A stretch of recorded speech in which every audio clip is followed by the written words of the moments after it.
Hindi natin magagawa itong ginagawa natin worldwide. Ayusin ang Pilipinas campaign rally kung hindi sa tulong ng ating kaibigan number 53 sa balota. Gagawin natin Senador Pastor Apollo C. Kibuloy! At kagaya ho nung inaalit kanina ng ating napakahusay na 24K band, hanggang ngayon hinahanap pa rin natin nasaan na yung murang bigas. 3 taon na ho sila. Yung pangako nila ay wala pa rin. Sapagkat mali ho ang direksyong tinatahak ng kasalukuyang administrasyon. At kapag mali ang direksyong tinatahak ng kasalukuyang administrasyon, hindi po tayo pare-pareho makakaasa na makakapunta tayo sa ating ninanais na aspirasyon at destinasyon. Laganap ang kahirapan, lumalawak ang kagutuman, tumataas ang kriminalidad, balik na naman ang droga sa lansangan. Ito ang mga kadahilanan, bukod pa sa napakalawak na political persecution at injustice na nagaganap sa ating bansa ngayon. Dahil dito sa mga problemang ito, binuo ni Tatay Digong ang Duterte.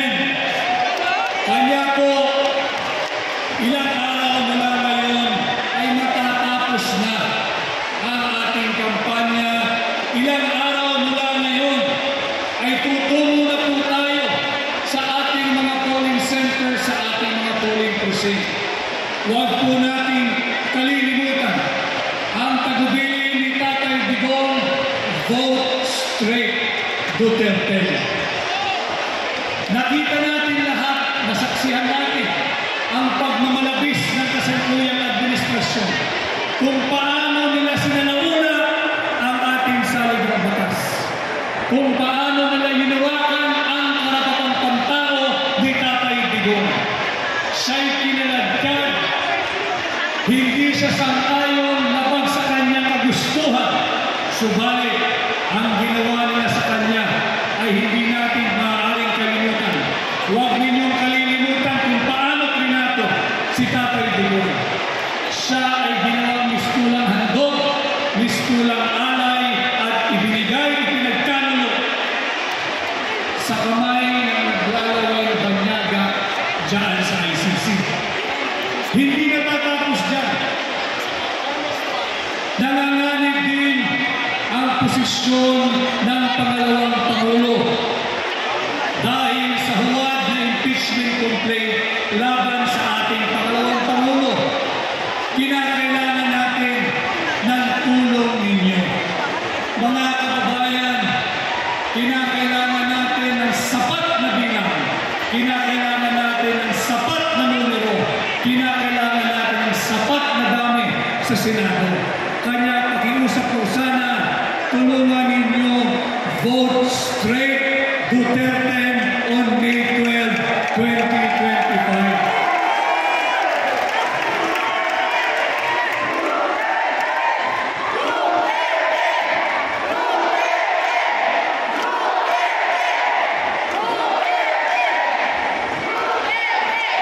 Hindi ho kaya ng isa o dalawa o 3 miyembro lamang ng Duterte baguhin ang maling direksyon ng kasalukuyang administrasyon.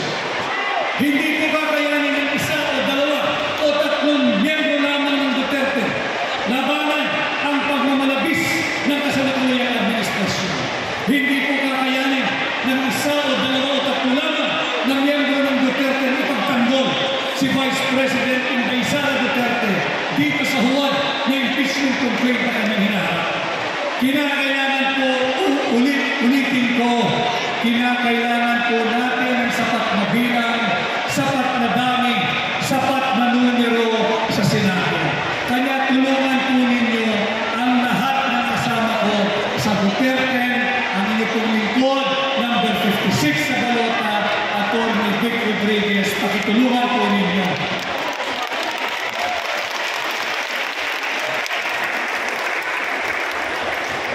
Kung maaari ho sana, pati yung ating mga kababayan sa iba't ibang panig ng Pilipinas na kasabay po natin nagsasagawa ng ating worldwide campaign rally ngayong gabi, ang ating mga overseas Filipino workers, ang mga Filipino migrants sa ibang panig ng mundo.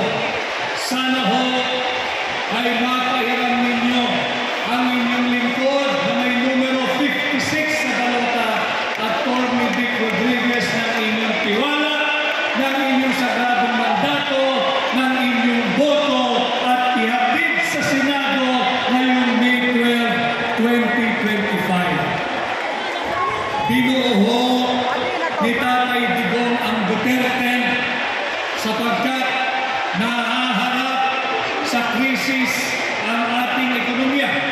Matamlay ang ating ekonomiya. Kinakailangan po ng mga seryosong tao na siyang magbibigay ng seryosong solusyon sa napakaraming seryosong problema ng ating bansa. Kanya po tinanggap ko ang imbitasyon, ang hamon na pamunuan ang tunay at maisog na oposisyon sa Senado. Kaya po hinihiling ko, tulungan po ninyo ang inyong lingkod ilang araw na lamang. Kung maaari, patuloy po ninyo kung ipakampanya sa inyong kamag-anak, sa inyong kapitbahay, sa inyong kaibigan, sa inyong kaprobinsya, sa inyong kakilala sa anong panig ng mundo. Ipahatid po ninyo ang aking pangalan, ipahatid po ninyo ang aking numero, number 56 sa balota. Madali po itong tandaan. Ang aking pong numero ay 56. 56, hindi siya utang. 56, hindi siya pautang. 56, hindi siya pabigat. Ang 56 po na nakatayo sa inyong harapan ngayon, ngayong gabi, ang 56 na yan, tratuhin po ninyo na ating kolektibong puhunan tungo sa mabuting lipunan. Yan po ang number 56 na babalan ninyo sa Senado. At ipaalala ko lang ho, habang papalapit ang pagtatapos ng kampanya, tanggapin po ninyong lahat. Kayong naririto sa Muntinlupa City, yung ating mga kababayan mula sa Luzon, sa Visayas, sa Mindanao, sa buong mundo. From the bottom of my heart, tanggapin po ninyo ang aking taus-pusong pasasalamat sa inyong laging mainit na pagtanggap. Tanggapin po ninyo ang aking taus-pusong pasasalamat at tayo ay nagkakilala. Kung hindi dahil sa kampanya na ito, hindi ko po makikilala ang napakaraming mabubuting Pilipino na may pagmamahal sa ating bansa. Duterte! Duterte! Duterte! At dahil ho, higit tayong mas marami kaysa sa mga tiwaling Pilipino. Higit tayong mas marami kaysa sa mga tiwaling kongresista.